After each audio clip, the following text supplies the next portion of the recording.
Friends, बहुत बहुत स्वागत है आप सभी का सक्सेस वर्ल्ड एमसीक्यू चैनल पर। तो चलिए आज आपका बिहार पुलिस के लिए प्रैक्टिस सेट 4 चलेगा। तो जल्दी जल्दी से सभी लोग लाइव में आ जाइए। सभी को गुड इवनिंग, गुड इवनिंग। तो चलिए आपका बिल्कुल भी टाइम बर्बाद ना करते हुए आज की इस क्लास को जल्दी से स्टार्ट करते हैं। तो आज की इस क्लास का सबसे पहला प्रश्न है, न्यू डेवलपमेंट बैंक जिसको हम एनडीबी बोलते हैं का मुख्यालय कहाँ अवस्थित है। मोस्ट इंपॉर्टेंट प्रश्न है आपके एग्जाम के लिए, इसको विशेष रूप से ध्यान में रखना है। न्यू डेवलपमेंट बैंक जिसको एनडीबी बोला जाता है का मुख्यालय कहाँ अवस्थित है। फटाफट से आंसर करते जाएंगे। तो याद रखना है इसका हेडक्वार्टर कहाँ है, तो संघाई, चीन के संघाई शहर में है। याद रखना है ऑप्शन डी इस प्रश्न का बिल्कुल सही जवाब हो जाएगा। बात करें स्थापना की, तो इसकी स्थापना कब हुई थी, तो 2014 ईस्वी में। इस डेट को याद रखना है, एनडीबी की स्थापना 2014 ईस्वी में। चलिए आगे बढ़ते हैं। दूसरा प्रश्न है, शांति पुरुष के उपनाम से इनमें से किसको जाना जाता है। फटाफट से आंसर करते जाएंगे। शांति पुरुष के उपनाम से इनमें से किसको जाना जाता है। चलिए, तो इसका जो राइट आंसर है क्या जाएगा जी, बिल्कुल ऑप्शन डी के साथ चला जाएगा। लाल बहादुर शास्त्री को शांति पुरुष के उपनाम से जाना जाता है। ऑप्शन डी इस प्रश्न का बिल्कुल सही जवाब हो जाएगा। और प्रत्येक स्टूडेंट को लाइव चैट में आंसर करते जाना है ताकि आपका साथ में रिवीजन भी प्रॉपर हो सके। नेक्स्ट प्रश्न है, चौरी चौरा कांड किस वर्ष घटित हुआ था। फटाफट से आंसर करेंगे। पूछा गया सवाल है, चौरी चौरा कांड किस वर्ष घटित हुआ था। तो याद रखना है ये किस वर्ष घटित हुआ था। तो इसका राइट आंसर जो बच्चे लाइव चैट में जी बिल्कुल ऑप्शन ए को दे रहे हैं, बिल्कुल सही जवाब हो जाएगा 1922 ईस्वी में। याद रखना है इसका पूरा डेट की बात करें तो 4 फरवरी, याद रखना है पूरा डेट है 4 फरवरी 1922, याद रखना है। चलिए आगे बढ़ते हैं। नेक्स्ट है, मीरात उल अखबार नामक पत्रिका के संस्थापक कौन थे। फटाफट से आंसर करेंगे। बिहार पुलिस के प्रीवियस ईयर एग्जाम में ये पूछा गया है, मीरात उल अखबार नामक पत्रिका के संस्थापक कौन थे।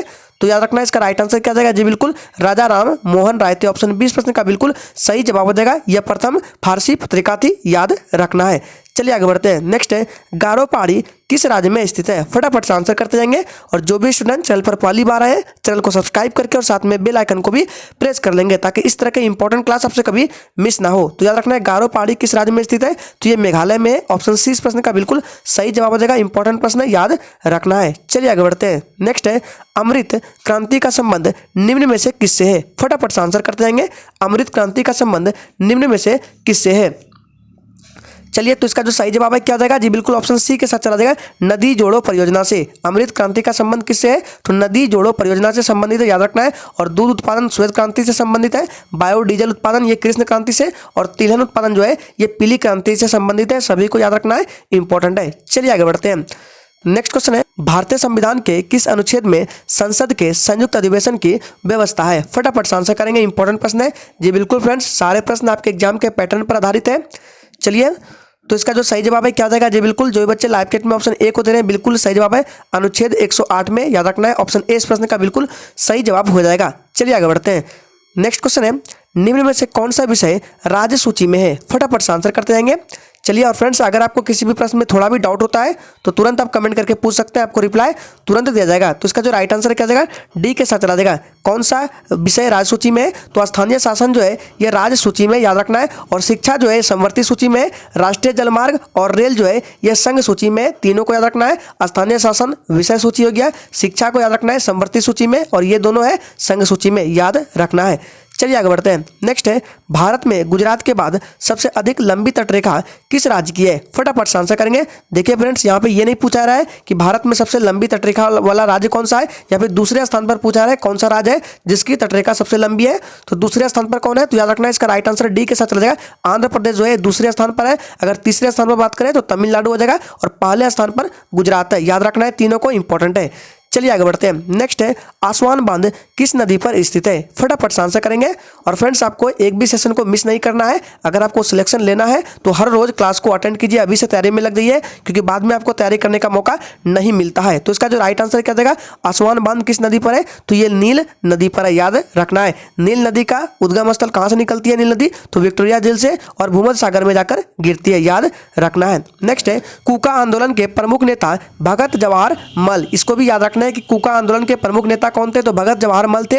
यह आंदोलन कहां पर हुआ था, इसका आंसर आपको फटाफट से लाइव चैट में करते जाना है। चलिए, और फ्रेंड्स याद रखिएगा प्रैक्टिस सेट 3 का पीडीएफ अभी नहीं डाला गया है। क्लास खत्म होते ही प्रैक्टिस सेट 3 का पीडीएफ आपको मिल जाएगा, वो भी आंसर के साथ। तो जाइए, जिसने अभी तक टेलीग्राम चैनल को ज्वाइन नहीं किया है जल्दी से ज्वाइन कर लीजिए। वहां पर जाकर आप बिल्कुल फ्री में डाउनलोड कर सकते हैं पीडीएफ को। तो इसका जो राइट आंसर क्या जाएगा जी, बिल्कुल ऑप्शन चला जाएगा सी के साथ। जिसने सी को दिया है बिल्कुल सही जवाब है। यह पंजाब से संबंधित है, यह आंदोलन पंजाब में हुआ था। चलिए आगे बढ़ते हैं। नेक्स्ट है भीम बांध वन्य जीव अभयारण्य बिहार के किस जिले में स्थित है? ये प्रीवियस एग्जाम में पूछा गया प्रश्न है बिहार पुलिस का। चलिए आंसर करेंगे भीम बांध वन्य जीव अभयारण्य बिहार के किस जिले में स्थित है? तो याद रखना है इसका राइट आंसर क्या जाएगा जी, बिल्कुल मुंगेर में स्थित है। ऑप्शन 20 प्रश्न का बिल्कुल सही जवाब हो जाएगा। नेक्स्ट है राज्य लोक सेवा आयोग का अध्यक्ष और सदस्य अपने इस्तीफा किसे देते हैं? मोस्ट इंपॉर्टेंट प्रश्न है, चलिए आंसर करेंगे। और फ्रेंड्स याद रहे सिर्फ आपको पीडीएफ डाउनलोड नहीं करना है, पीडीएफ डाउनलोड कर ओएमआर शीट के साथ सारे प्रश्नों का प्रैक्टिस करना है और फिर बाद में आंसर मैच कर लेना है, फिर देखना है आपको कितना परसेंट याद हुआ। तो इसका जो राइट आंसर क्या जाएगा जी, बिल्कुल ऑप्शन चला जाएगा बी के साथ राष्ट्रपति को। जिसने बी को दिया है बिल्कुल सही जवाब हो जाएगा। नेक्स्ट है मानव मस्तिष्क का औसत भार कितना होता है? फटाफट से आंसर करते जाएंगे, प्रत्येक स्टूडेंट को आंसर करने हैं ताकि आपका साथ में रिवीजन भी प्रॉपर हो सके। तो मानव मस्तिष्क का औसत भार होता है 1400 ग्राम। याद रखना है आपको 1350 में मिल सकता है, याद रखना है 1300 से लेकर 1400 के रेंज में होता है, याद रखना है 1400 ग्राम होता है। चलिए आगे बढ़ते हैं। नेक्स्ट है 2011 की जनगणना के अनुसार सर्वाधिक लिंगानुपात वाला बिहार का कौन सा जिला है? फटाफट से आंसर करेंगे, चलिए फटाफट से आंसर करते जाएंगे लाइव चैट में। 2011 की जनगणना के अनुसार सर्वाधिक लिंगानुपात वाला बिहार का कौन सा जिला है?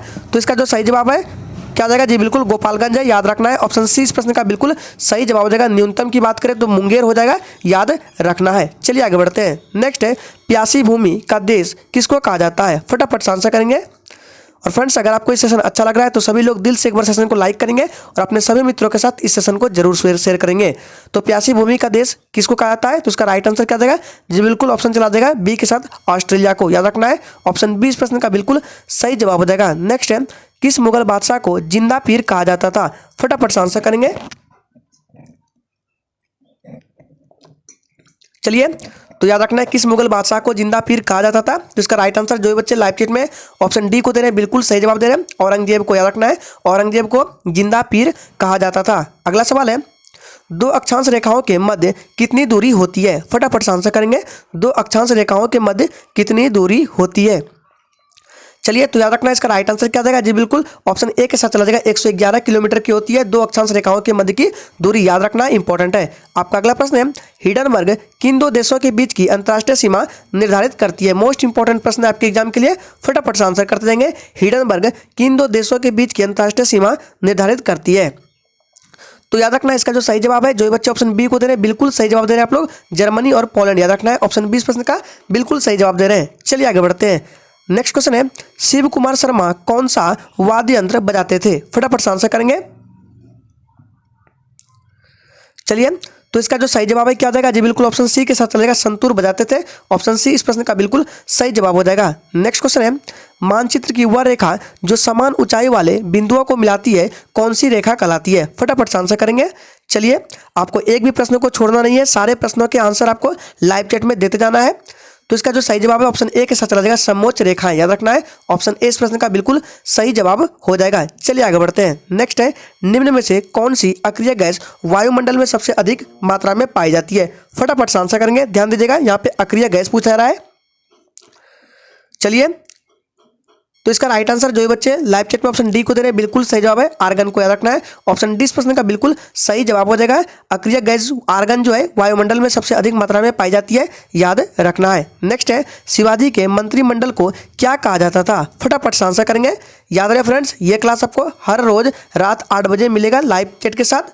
चलिए तो इसका जो सही जवाब है क्या जाएगा, शिवाजी के मंत्रिमंडल को क्या कहा जाता था? तो अष्टप्रधान। ऑप्शन 20 प्रश्न का बिल्कुल सही जवाब हो जाएगा। चलिए आगे बढ़ते हैं। नेक्स्ट है निम्न में से किसने वाटर फ्रेम नामक स्पिनिंग जेनी का आविष्कार किया? फटाफट से आंसर करेंगे। वाटर फ्रेम नामक स्पिनिंग जेनी का आविष्कार किसने किया? तो इसका जो राइट आंसर क्या जाएगा जी, बिल्कुल ऑप्शन चला देगा बी के साथ रिचर्ड आर्कराइट ने। लेकिन कब किया? तो 1767 ईस्वी में। डेट को भी याद रखना है, कब? 1767 ईस्वी में। नेक्स्ट है फेबियन सोसाइटी की स्थापना कब हुई? फटाफट से आंसर करेंगे। फेबियन सोसाइटी की स्थापना कब हुई और कहाँ हुई? तो याद रखना है इसका राइट आंसर ए के साथ चला जाएगा 1884 ईस्वी में। कहाँ पर? तो लंदन में, याद रखना है। नेक्स्ट क्वेश्चन है निम्न क्षेत्रों में से किस में बुशमैन पाए जाते हैं? फटाफट से आंसर करेंगे। आपको आंसर करना है किस क्षेत्र में बुशमैन जनजाति पाई जाती है। तो याद रखना है इसका सही जवाब क्या हो जाएगा। तो जो ये बच्चे लाइव चैट में जी बिल्कुल ऑप्शन बी को दे रहे हैं, बिल्कुल सही जवाब दे रहे हैं, कालाहारी मरुस्थल में। याद रखना है एक और जनजाति है, याद रखना है पिग्मी जनजाति, जो कि अक्सर एग्जामों में पूछे जाते हैं। तो याद रखना है पिग्मी जनजाति जो है कांगो बेसन में पाई जाती है, याद रखना है, इसको भी चलिए आगे बढ़ते हैं। नेक्स्ट है संयुक्त राष्ट्र का चार्टर कहाँ तैयार हुआ था। ये भी प्रश्न आपके प्रीवियस ईयर बिहार पुलिस के एग्जाम में पूछा गया है। आंसर करेंगे संयुक्त राष्ट्र का चार्टर कहाँ तैयार हुआ था। तो याद रखना ये चार्टर कहाँ तैयार हुआ था, तो सैन फ्रांसिस्को में। ऑप्शन ए इस प्रश्न का बिल्कुल सही जवाब हो जाएगा। बात करें संयुक्त राष्ट्र की स्थापना तो 24 अक्टूबर याद रखना है, 24 अक्टूबर 1945 ईस्वी को स्थापना याद रखना है। और इसका हेडक्वार्टर कहाँ है, तो न्यूयॉर्क में याद रखना है। नेक्स्ट है यूनेस्को का मुख्यालय कहाँ पर है। फटाफट से आंसर करेंगे यूनेस्को का मुख्यालय कहाँ है। तो सबसे पहले आपको ध्यान में रखना है यूनेस्को की स्थापना तो 4 नवंबर 1946, डेट को याद रखना है 4 नवंबर 1946 स्थापना। और इसका मुख्यालय कहाँ है, तो याद रखना है फ्रांस की राजधानी कहाँ पे, पेरिस में। ऑप्शन सी इस प्रश्न का बिल्कुल सही जवाब हो जाएगा। नेक्स्ट है तेंदुलकर समिति कब गठित की गई थी। फटाफट से आंसर करेंगे। और याद रखना है ये जो तेंदुलकर समिति है ये गरीबी क्षेत्र से संबंधित है। और कब गठित की गई थी, तो इसका राइट आंसर क्या जाएगा 2005 ईस्वी में। ऑप्शन ए इस प्रश्न का बिल्कुल सही जवाब हो जाएगा। नेक्स्ट क्वेश्चन है सन 2011 की जनगणना के अनुसार बिहार में लिंगानुपात कितना है। फटाफट से आंसर करेंगे। सन 2011 के जनगणना के अनुसार बिहार में लिंगानुपात है, तो याद रखना है इसका राइट आंसर क्या जाएगा जी बिल्कुल 918 है। याद रखना है ऑप्शन ए इस प्रश्न का बिल्कुल सही जवाब हो जाएगा। अगर आपसे पूछे कि सबसे अधिक लिंगानुपात वाला राज्य कौन सा है, तो क्या करना है केरल को टिक करना है। और सबसे कम कहाँ है, तो हरियाणा में है, याद रखना है। नेक्स्ट है नागी बांध पक्षी अभ्यारण्य बिहार के किस जिले में स्थित है। ये भी प्रश्न पूछा गया है। फटाफट से आंसर करेंगे। नागी बांध पक्षी अभ्यारण्य बिहार के किस जिले में स्थित है, तो याद रखना है ये बिहार के जमुई जिला में स्थित है। ऑप्शन सी इस प्रश्न का बिल्कुल सही जवाब हो जाएगा। नेक्स्ट है पटना में स्थित संजय गांधी जैविक उद्यान की स्थापना कब की गई। फटाफट से आंसर करेंगे। याद रखना है संजय गांधी जैविक उद्यान कहाँ है, तो पटना में स्थापना की बात करें। फटाफट से आंसर करेंगे। चलिए तो इसका सही जवाब जो भी बच्चे ऑप्शन बी को दे रहे हैं बिल्कुल सही जवाब दे रहे हैं 1969 ईस्वी में। याद रखना है 1969 ईस्वी में। चलिए आगे बढ़ते हैं। नेक्स्ट है जैव प्रबंधन तकनीक जिसे पीसीआर कहते हैं को विकसित किया था। किसने विकसित किया, फटाफट से आंसर करेंगे। चलिए और जिसने अभी तक चैनल को सब्सक्राइब नहीं किया है जल्दी से चैनल को सब्सक्राइब करके साथ में बेल आइकन को भी प्रेस कर लेंगे ताकि बिहार पुलिस से रिलेटेड एक भी अपडेट आपसे मिस ना हो। तो इसका जो राइट आंसर है क्या जाएगा कैरी, याद रखना है कैरी मुलिस ने। ऑप्शन सी इस प्रश्न का बिल्कुल सही जवाब हो जाएगा। बात करते हैं पीसीआर, तो पीसीआर का फुल फॉर्म होता है याद रखना है पॉलीमरेज चेन रिएक्शन। याद रखना है पॉलीमरेज चेन रिएक्शन होता है पीसीआर का फुल फॉर्म। नेक्स्ट है निम्न में से कौन सा अप्रत्यक्ष कर नहीं है। ध्यान दीजिएगा यहाँ पे अप्रत्यक्ष कर नहीं पूछा जा रहा है, सोच समझ कर आंसर करना है। चलिए तो इसका राइट आंसर जो बच्चे सी को दे रहे हैं बिल्कुल सही जवाब दे रहे हैं निगम कर। ये अप्रत्यक्ष कर नहीं है, बाकी जीएसटी ये अप्रत्यक्ष कर है, वैट भी अप्रत्यक्ष कर है, सीमा शुल्क भी अप्रत्यक्ष कर है, याद रखना है। नेक्स्ट है खाली स्थान वह पादप है जिसमें बीज फलों के भीतर होते हैं। फटाफट से आंसर करेंगे क्या कहते हैं उनको। ये भी प्रश्न पूछा गया है कि वह पादप कौन सा है जिसमें बीज जो है फलों के भीतर होते हैं, तो याद रखना है वो एंजियोस्पर्म है। ऑप्शन ए इस प्रश्न का बिल्कुल सही जवाब देगा एंजियोस्पर्म। नेक्स्ट क्वेश्चन है हाइड्रोलिक ब्रेक किस सिद्धांत पर आधारित है। चलिए फटाफट से आंसर करेंगे। अच्छा प्रश्न है, हाइड्रोलिक ब्रेक किस सिद्धांत पर आधारित है, तो याद रखना है ये पास्कल के नियम पर आधारित है हाइड्रोलिक ब्रेक। ऑप्शन 20 प्रश्न का बिल्कुल सही जवाब हो जाएगा। नेक्स्ट है प्रोटेम स्पीकर को कौन नियुक्त करता है। फटाफट से आंसर करेंगे। चलिए प्रोटेम स्पीकर को कौन नियुक्त करता है, तो याद रखना है इसका जो सही जवाब है कौन करता है, राष्ट्रपति करता है। याद रखना है ऑप्शन ए इस प्रश्न का बिल्कुल सही जवाब हो जाएगा। नेक्स्ट है राज्य की विधान परिषद के कितने सदस्य विधानसभा द्वारा चुने जाते हैं। सही से क्वेश्चंस को पढ़िए और आंसर कीजिए। राज्य की विधान परिषद के कितने सदस्य विधानसभा द्वारा चुने जाते हैं, तो याद रखना है इसका सही जवाब क्या हो जाएगा जी बिल्कुल 1/3 सदस्य। याद रखना है ऑप्शन सी इस प्रश्न का बिल्कुल सही जवाब हो जाएगा। चलिए आगे बढ़ते हैं। नेक्स्ट है केंद्रीय वनस्पति अनुसंधान संस्थान कहाँ स्थित है। फटाफट से आंसर करेंगे। केंद्रीय वनस्पति अनुसंधान संस्थान कहाँ स्थित है, तो याद रखना है इसका सही जवाब जो भी बच्चे लाइव चैट में ऑप्शन ए को दे रहे हैं बिल्कुल सही जवाब हो जाएगा लखनऊ में स्थित है। याद रखना है एक और नाम याद रखना है वन अनुसंधान संस्थान जो कि पूछा जाता है तो देहरादून में। याद रखना है वन अनुसंधान संस्थान देहरादून और केंद्रीय वनस्पति अनुसंधान संस्थान लखनऊ, दोनों को याद रखना है। नेक्स्ट है किस अधिवेशन में कांग्रेस के दोनों दलों में एकता हो गई और मुस्लिम लीग से भी एक समझौता हुआ। फटाफट से आंसर करेंगे। इंपॉर्टेंट प्रश्न है, आपको बताना है कि किस अधिवेशन में कांग्रेस के दोनों दल में एकता हो गई और मुस्लिम लीग से भी एक समझौता हुआ। तो इसका जो सही जवाब है क्या जाएगा जी बिल्कुल जो बच्चे डी को दे रहे हैं बिल्कुल सही जवाब दे रहे हैं 1916 के लखनऊ अधिवेशन में। ऑप्शन डी इस प्रश्न का बिल्कुल सही जवाब हो जाएगा, याद रखना है। चलिए आगे बढ़ते हैं। नेक्स्ट है प्रोड्यूसर गैस में कार्बन मोनोऑक्साइड की मात्रा कितनी होती है। फटाफट से आंसर करेंगे। चलिए तो सबसे पहले आपको ध्यान रखना है इस गैस में याद रखना है, इस गैस में कार्बन मोनोऑक्साइड प्लस N2 होता है, यानी कि नाइट्रोजन होता है। और कार्बन मोनोऑक्साइड की मात्रा की बात करें तो ये 25% होता है और नाइट्रोजन होता है 70%। याद रखना है, तो 70 25 95% हो गया। और 5% जो होता है कार्बन डाइऑक्साइड भी होता है, याद रखना है। तो इसमें पूछा रहा है प्रोड्यूसर गैस में कार्बन मोनोऑक्साइड की मात्रा, तो 25%। तो ऑप्शन क्या हो जाएगा राइट आंसर इसका, एक के साथ चला जाएगा। 25% होता है कार्बन मोनोऑक्साइड और नाइट्रोजन कितना होता है 70%। और 5% जो होता है वो CO2 भी आता है, याद रखना है, यानी कि कार्बन डाइऑक्साइड। चलिए आगे बढ़ते हैं। नेक्स्ट है ताप नियंत्रण एवं पेशी संकुचन निम्न में से किस ऊतक द्वारा होता है? फटाफट से आंसर करेंगे।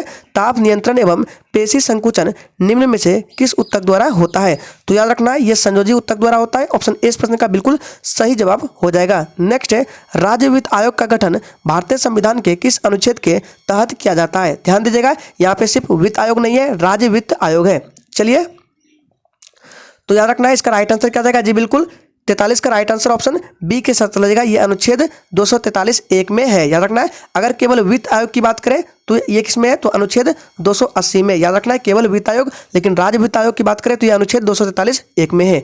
नेक्स्ट है चेचक रोग किस कारण से होता है? फटाफट से आंसर करेंगे।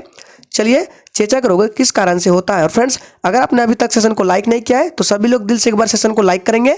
तो चेचक रोग किस कारण से होता है? तो याद रखना है ये वायरस के कारण होता है, विषाणु के कारण, यानी कि ऑप्शन 20 प्रश्न का बिल्कुल सही जवाब हो जाएगा। नेक्स्ट क्वेश्चन है अर्थशास्त्र के अनुसार मौर्य काल में कारागार का अध्यक्ष क्या कहलाता था? फटाफट से आंसर करेंगे, सोच समझ कर आंसर करना है। चलिए,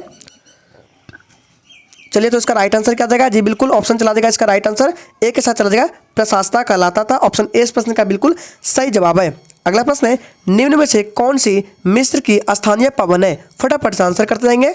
निम्न में कौन सी मिस्र की स्थानीय पवन है? तो याद रखना है इसका जो सही जवाब है ऑप्शन डी के साथ चला जाएगा, खमसीन। याद रखना है खमसीन जो है ये मिस्र की स्थानीय पवन है। नेक्स्ट है निम्न में से किसके अंतर्गत पक्षियों से संबंधित अध्ययन किया जाता है? फटाफट से आंसर करेंगे। पूछा गया प्रश्न है निम्न में से किसके अंतर्गत पक्षियों से संबंधित अध्ययन किया जाता है? तो इसका जो राइट आंसर है, जो बच्चे ऑप्शन क्या दे रहे हैं बी को बिल्कुल सही जवाब है, ऑर्निथोलॉजी। याद रखना है ऑप्शन 20 प्रश्न का बिल्कुल सही जवाब हो जाएगा। याद रखना है ऑप्शन ए में जो है ऑस्टियोलॉजी, इसमें क्या क्या आता है, तो इसमें हड्डियों का अध्ययन क्या आता है, याद रखना है ऑस्टियोलॉजी में। और ऑर्निथोलॉजी में पक्षियों का अध्ययन किया जाता है। नेक्स्ट है कोशिका में आनुवांशिकता पदार्थ है? फटाफट से आंसर करेंगे।